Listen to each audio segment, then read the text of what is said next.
Olá, alunos do quinto ano. Meu nome é Eusete, sou professora de História, trabalho na Secretaria de Educação e hoje eu vim aqui para conversar com vocês sobre o tema das Olimpíadas de Língua Portuguesa, que é o lugar onde eu vivo. Falaremos também sobre o gênero literário poema, que vocês falarão do lugar onde vocês vivem escrevendo poema. Falaremos também sobre alguns artistas da nossa terra. Conheceremos algumas poesias desses artistas e que vão inspirar muito o trabalho de vocês. Vamos começar? Vamos iniciar com a diferença entre poesia e poema, porque muitos confundem a poesia com o poema, mas são coisas diferentes, embora tenham semelhanças. O poema é um texto literário composto de versos, estrofes e, por vezes, rima. Já a poesia é uma manifestação artística que pode ou não estar baseada em palavras como o poema. A poesia é uma criação artística e que pode estar relacionada com a literatura. No entanto, possui uma abrangência maior que o poema. Uma obra de arte, por exemplo, possui poesia, mas não é considerada um poema. Como a gente pode ver aqui, nessa obra de arte que eu escolhi, do pintor Van Gogh, chama-se Noite Estrelada, vê-se que nessa obra tem muita poesia. É algo muito profundo, subjetivo, que diz muito sobre o pintor, sobre o autor dessa obra. Então ela tem poesia, ela contém poesia, mas não é um poema, porque o poema só se dá de forma escrita. Tem uma estrutura formal de escrita. Enquanto que a poesia é um estado de espírito, é a forma como fazemos alguma coisa, como manuseamos algo, como apreciamos, por exemplo, a natureza, como apreciamos uma obra de arte. É a gente que vê a poesia. Como quando estamos fazendo um artesanato, quando alguém faz um bordado, um crochê. Qualquer forma de manifestar o nosso sentimento, as nossas emoções, se dá através da poesia. É tirando a poesia dentro de nós. Então, qualquer um de nós podemos fazer poesia, mas nem todos nós fazemos poemas. Vou dar um exemplo de algo escrito, um trecho de um poeta chamado Drummond de Andrade, que tem poesia, mas não é considerado um poema por não ter uma estrutura formal. No meio do caminho tinha uma pedra. Tinha uma pedra no meio do caminho. Tinha uma pedra. No meio do caminho tinha uma pedra. Ele tem muita poesia, muita subjetividade do artista. Eu diria que tem até filosofia, Ele filosofa aí nessa obra, mas não tem uma estrutura formal como o poema. Assim, a poesia é um conceito mais amplo, que pode envolver pinturas, esculturas, literatura, etc. Já o poema está inserido no universo literário somente. Resumindo, poema, texto literário formado por versos. Poesia é produção artística que provoca emoções. Então, como eu disse, todos nós podemos fazer poesia. Já o poema é um texto literário formado por versos que tem uma estrutura formal, é escrito em versos, estrofes. Não é obrigatório ter rimas, mas normalmente tem. Então, poema é somente escrito. Poesia é qualquer manifestação de arte e de sentimento, subjetividade. Vou dar um exemplo para vocês agora de algo que tem poesia e que é considerado um poema. O poeta é um fingidor. Finge tão completamente que chega a fingir que é dor, a dor que deveras sente. E os que leem o que escreve, na dor lida sente bem. Não as duas que ele teve, mas só as que ele não tem. E assim nas calhas da roda gira a entreter a razão esse comboio de corda que se chama coração. Aí é do Fernando Pessoa, um escritor português que fez aí de forma formal, né, com uma estrutura de poema, com às vezes rima, formado por versos e estrofes. Cada linha é um verso. Cada bloquinho de linhas que a gente vê aí é chamado de estrofe. Vamos falar um pouquinho também dos tipos de poema. Não precisamos nos atentar a todos eles, a aprender todos eles, mas sim para a gente ter só uma ideia dos tipos de poema que existem. Poemas líricos possuem caráter sentimental e subjetivo, como os sonetos. Os sonetos, eles são bem sentimentalistas, tem muita subjetividade, né? Algo que vem de dentro do artista, emoções, enfim, sentimentos, né? Os poemas dramáticos têm como objetivo serem encenados, como as farsas. O poema dramático também pode ter sentimentalismo, pode ter subjetivismo, pode ter emoções, mas ele é feito especialmente para se tornar algo contracenado, algo dramatizado. Por exemplo, um poema que vira uma peça de teatro. Por fim, temos os poemas épicos. São caracterizados pela presença de heróis como as epopeias. Os poemas épicos, como o próprio nome já diz, contam uma história verdadeira. Claro, em forma de poema. É uma história real e normalmente tem presença de heróis, como toda história, né? Que a gente estuda a história do Brasil, por exemplo. Vou dar exemplo de algumas epopeias que nós temos, como, por exemplo, os Lusíadas, do escritor português Luís Vaz de Camões. Nos Lusíadas ele conta a história de Vasco da Gama, né, na época das grandes navegações, indo para as Índias. Então ele narra essa história tudo em forma de poema, de versos, estrofes e rimas e tudo mais que pede um poema. Temos aqui também um outro exemplo de um poema de época que eu achei muito interessante trazer, porque é de um poeta brasileiro, Castro Alves, né, onde ele narra a história da escravidão. A trágica história da escravidão. Como eu disse, o poeta vê poesia até mesmo na tragédia. Isso é muito comum também. Quem são esses desgraçados que não encontram em voz mais que o rir calmo da turba, que excita a fúria do algoz? Quem são? Se a estrela se cala, se a vaga pressa resvala, como um cúmplice fugaz, perante a noite confusa, diz, ó tu, severa musa, musa liberrina, audaz. São filhos do deserto, onde a terra expôs a luz, onde vive em campo aberto a tribo dos homens nus. São guerreiros ousados que, como os tigres mosqueados, combatem na solidão. Ontem simples, fortes, bravos, hoje míseros escravos, sem luz, sem ar, sem razão.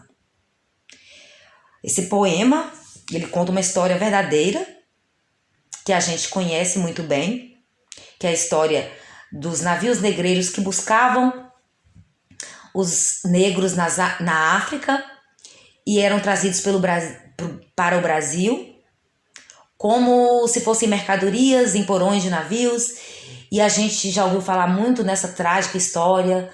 Muitos morriam na viagem. Como eles eram tratados como mercadorias, os corpos eram jogados ao mar e a maioria não chegava até aqui, porque eram vistos mesmo como coisas e não como gente.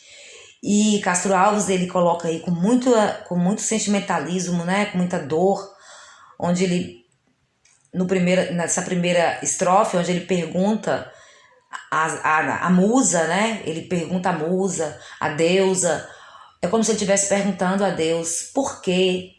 Por que a natureza se cala? Por que a estrela, o mar, são cúmplices daquela tragédia que ali acontecia, né? Então é um questionamento aí o porquê dessa tragédia. Na segunda estrofe é um pouco mais fácil para a gente entender, onde ele fala da tribo dos homens nus, porque na África eram tribos de homens nus, eram guerreiros, eram reis. E hoje eles passam a ser míseros escravos. E é muito chocante essa história, e principalmente escrita em poema, né? Fica mais chocante ainda. Então, para fechar aí, Castro Alves, poeta brasileiro, poema Navio Negreiro. Vou falar agora de um outro tipo de poema, que é o cordel.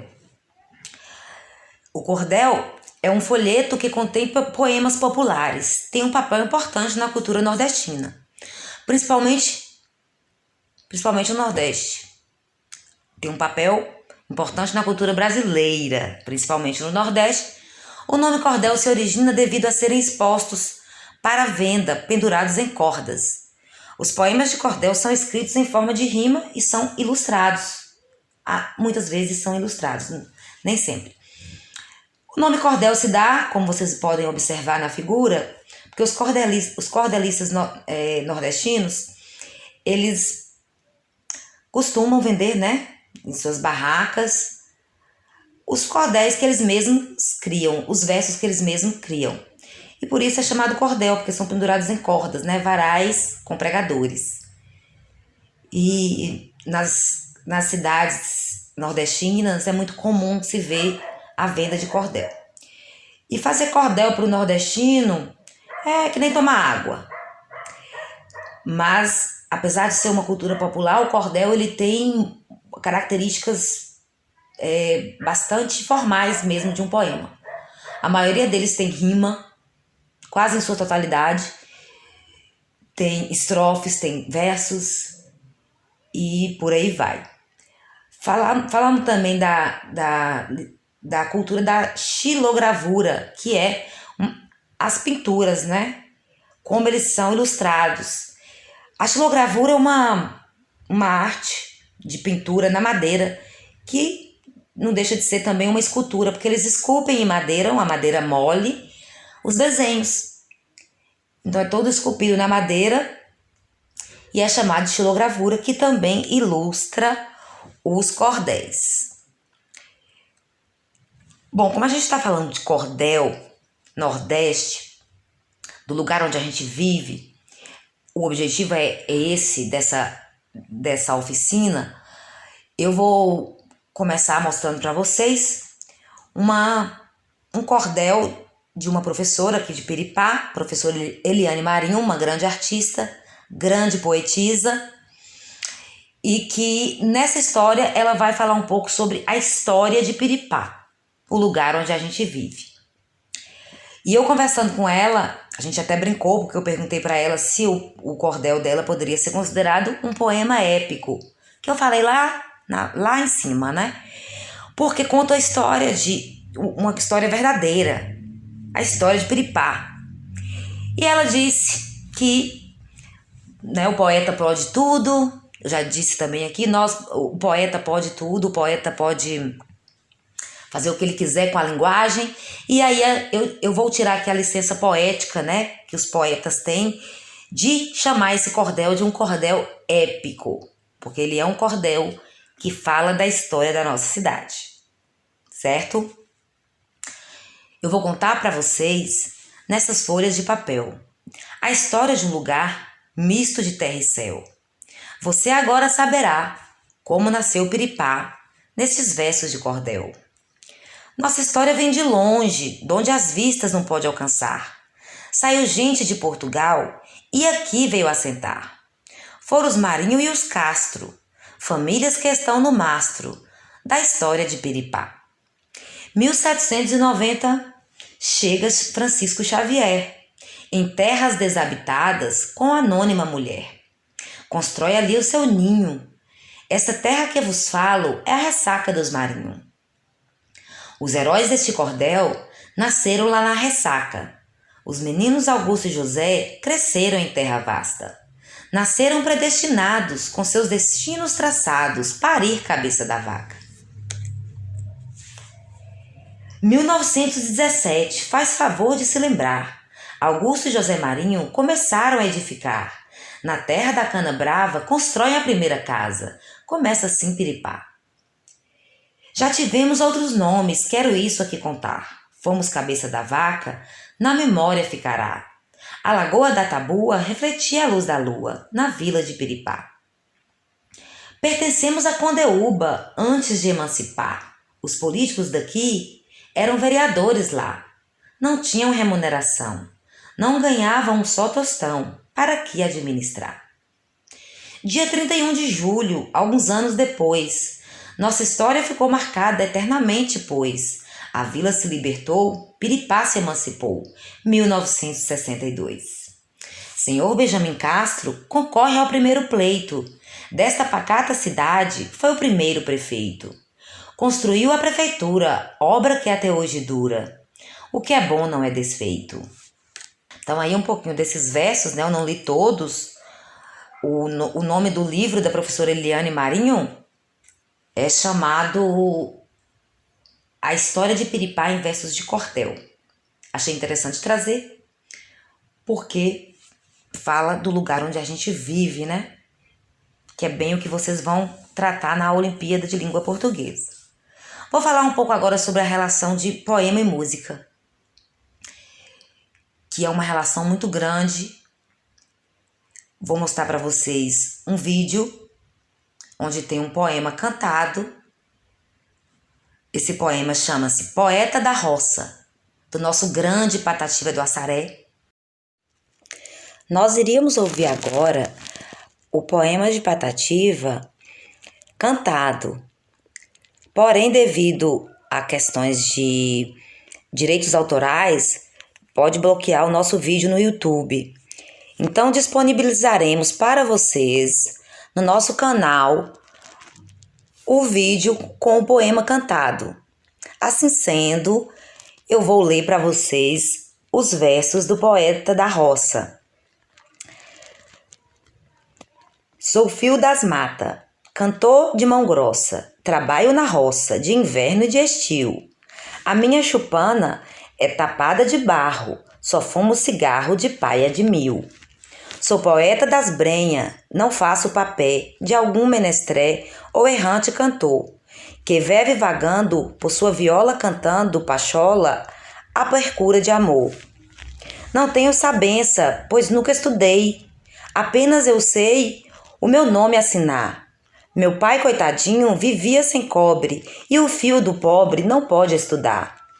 Meu verso rasteiro, singelo e sem graça, não entra na praça, no rico salão. Meu verso só entra no campo da roça e do zeito. E às vezes recordo feliz mocidade, canto a saudade que mora em meu peito. Muito lindo esse poema, Poeta da Roça, muito emocionante. Parece que foi feito para ser música, né? Pelo que a gente percebe aí. E as imagens também do vídeo remontam ao sertão, à caatinga, ao Nordeste. A linguagem de Patativa do Assaré nesse poema, né? O dialeto caipira da roça, do interior. E como eu disse, o poeta ele pode tudo, pode escrever como se fala, normalmente é colocado entre aspas. E o que eu quero que vocês percebam é que Patativa do Assaré também fala do lugar onde ele vive. Patativa nasceu na cidade de Assaré, no interior do Ceará, é uma cidade pequena como a nossa, e ele coloca o lugar onde ele vive. Por isso eu escolhi esse poema que foi cantado e que não deixa de ser poema. Uma vez que a gente viu um poema cantado, a gente vai ver também uma música recitada. Eu escolhi Asa Branca, de Luiz Gonzaga, uma música muito popular, muito conhecida. e que é uma obra maravilhosa e que ela é poema. Ela é feita em versos, ela tem rima, ela tem estrofes e tudo mais que um poema precisa, né? E além de tudo, tem sentido, né? Ela tem muito sentido, ela remota também ao sertão, ao lugar onde a gente vive. Por isso, a gente se identifica com Asa Branca. Quando olhei a terra ardendo, com a fogueira de São João, eu perguntei a Deus do céu, ai, por que tamanha judiação? Que braseiro, que fornalha, nem um pé de plantação. Por falta d'água perdi meu gado, morreu de sede meu alazão. Até mesmo a asa branca bateu asas do sertão. Então se eu disse, adeus Rosinha, guarda contigo meu coração. Hoje longe muitas léguas, nessa triste solidão, espero a chuva cair de novo para me voltar pro meu sertão. Quando o verde dos teus olhos se espalhar na plantação, eu te asseguro, não chore não, viu? Que eu voltarei, viu, meu coração. Quando eu digo que tem poesia, tem muita poesia nessa música, além de ser um poema, porque ela retrata a saga do nordestino, do sertanejo, que tem que largar sua terra para ir para São Paulo por causa da seca, porque não chove, porque não tem mais plantação.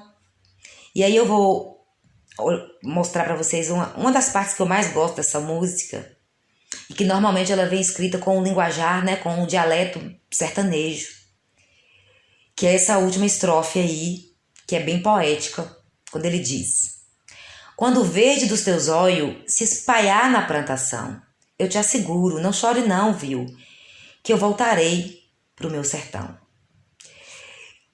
Quando ele fala do verde dos olhos, ou do verde dos olhos, né, na linguagem caipira, ele diz o verde dos olhos de Rosinha, que aí ele chama de coração.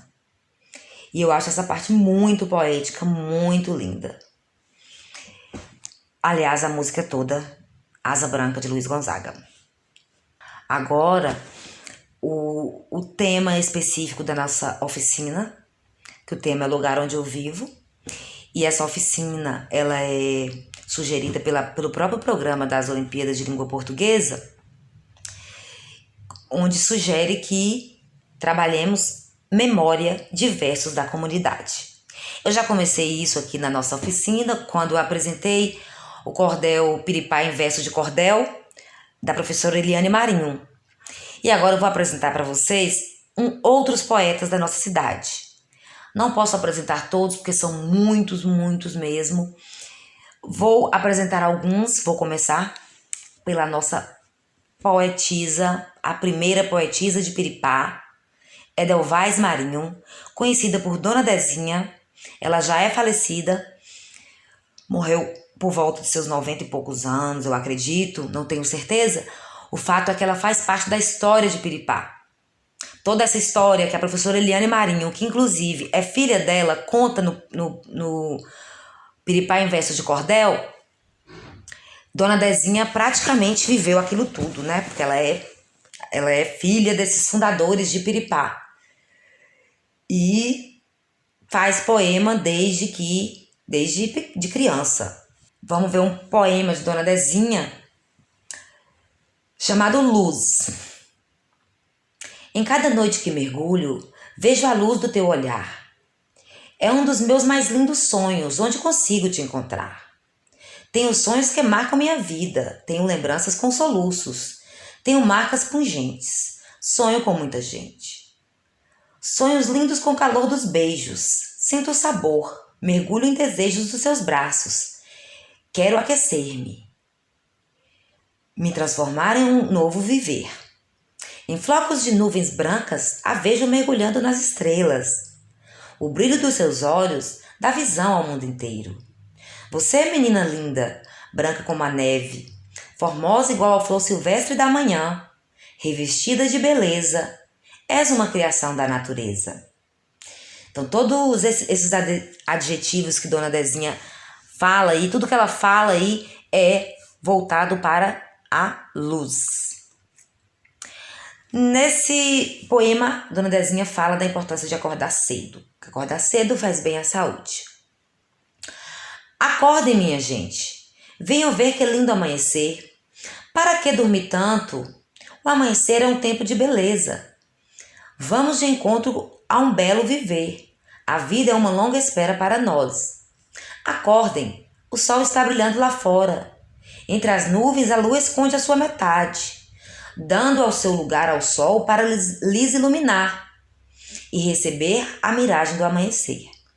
Acordem, não queiram viver só de sonhos. Quem muito dorme a vida esquece. A vida é um alvorecer, do amor que nos aquece, na felicidade ou na dor. Levantem cedo, vejam o sol nascer, ele é a beleza da natureza. O céu é lindo, rasga as nuvens, jogando a longa distância a tristeza. Que imortal é nosso viver, irmãos rivais, prazer e dor. O que chama atenção nesse poema de Dona Dezinha é que, como eu disse para vocês, a simplicidade do escrever, os poemas dela são de forma bem simples, de fácil compreensão, com palavras que até vocês mesmos, crianças aí do 5º ano, né, conhecem, mais acessíveis a vocês. E eu vou chamar a atenção para os 2 últimos versos dela, onde ela poderia, se quisesse, ter colocado rima. E não colocou. Isso significa que poema não tem obrigação de ter rima. Vou ler para vocês aqui a partezinha, para a gente entender melhor.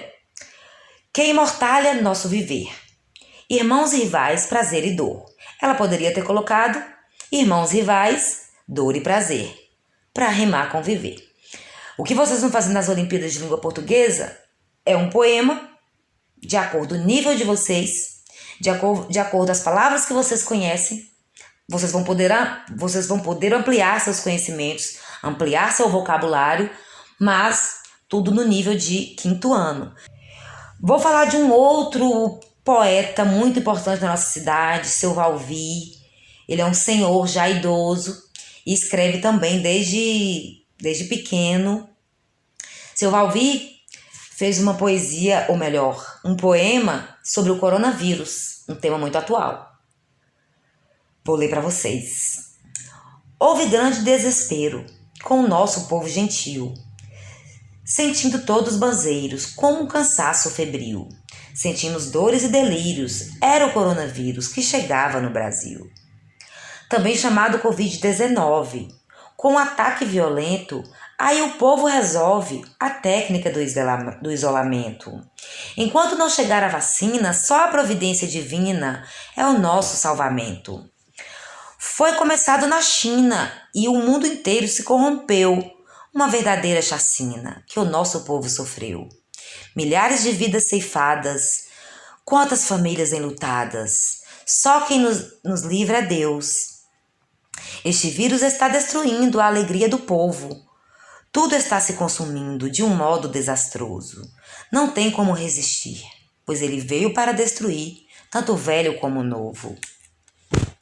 O cristão precisa ser forte, confiar em Deus nas alturas, enfrentar a própria morte, pois sua fé é segura. Tudo o que estamos vendo são coisas acontecendo para se cumprir as escrituras. Jesus falava de guerras, chuvas fortes e tremores, peste e fome sobre a terra, violências e horrores. Olha que ele disse assim, que ainda não era o fim, apenas o começo das dores. Essa pandemia nos prepara, nada de gritos e barulho. Todos de máscara na cara, o homem virou um entulho. Precisamos passar por essa, é uma forma correta de combater o nosso orgulho.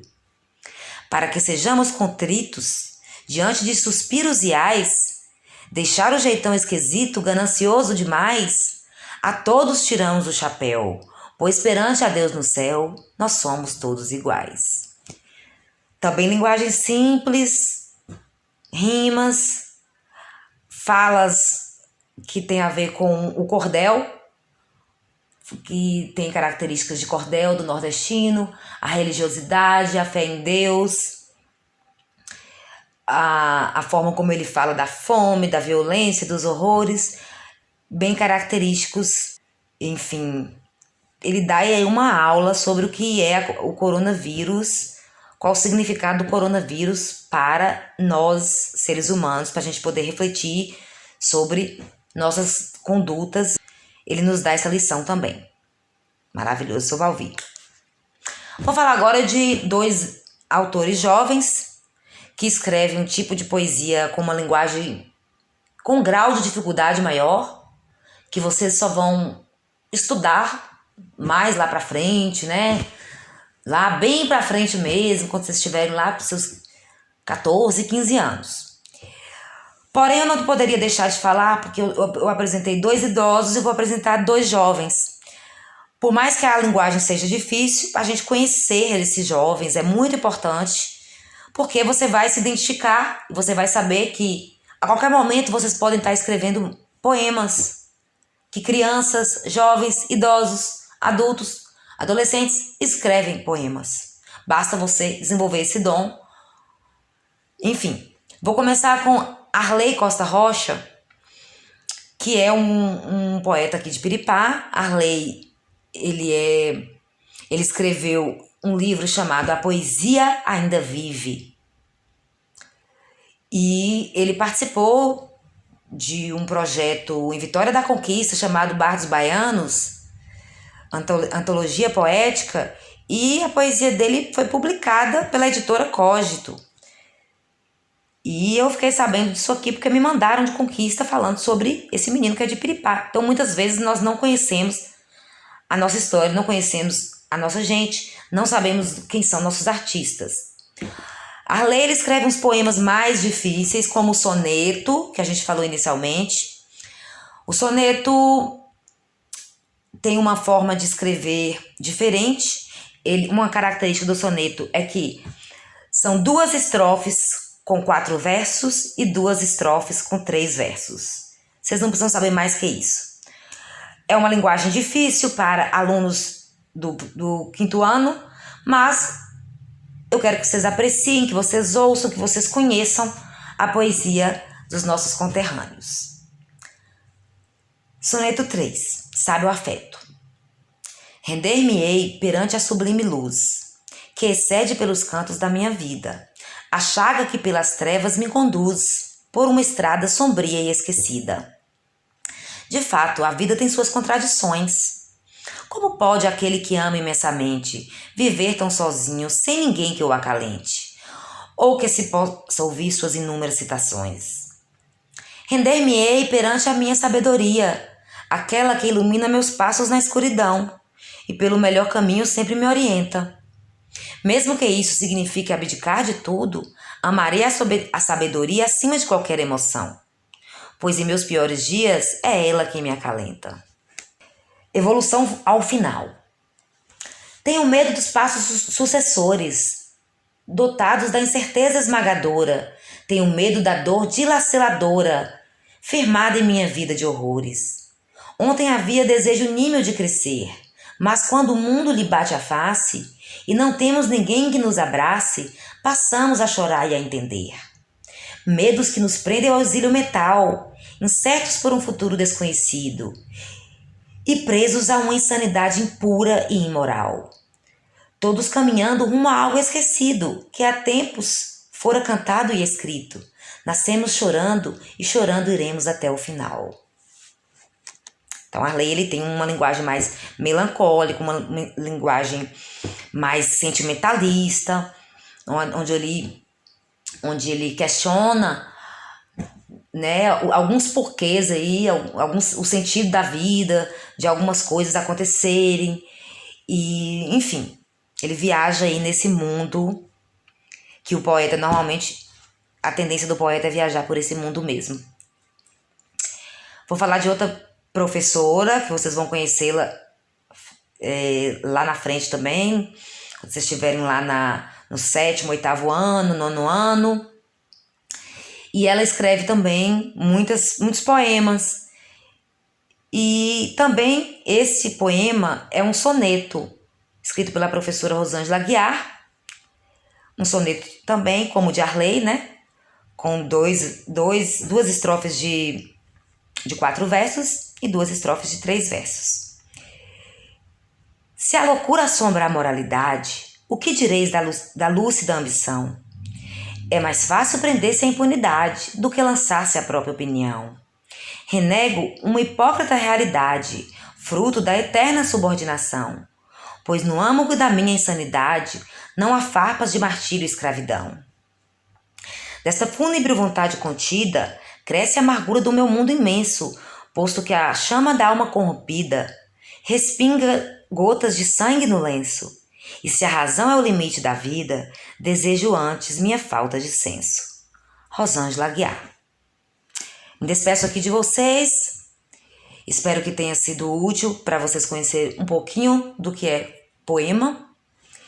Quero ressaltar que essa oficina foi para ter uma imagem geral dos artistas da nossa terra, dos poetas da nossa terra, conhecê-los, apreciá-los, valorizá-los e podemos inspirar também neles, nos nossos artistas, saber que são pessoas como nós, que nós somos capazes de fazer poesia e de fazer poema também. Vocês, crianças, também têm condição de fazer um poema.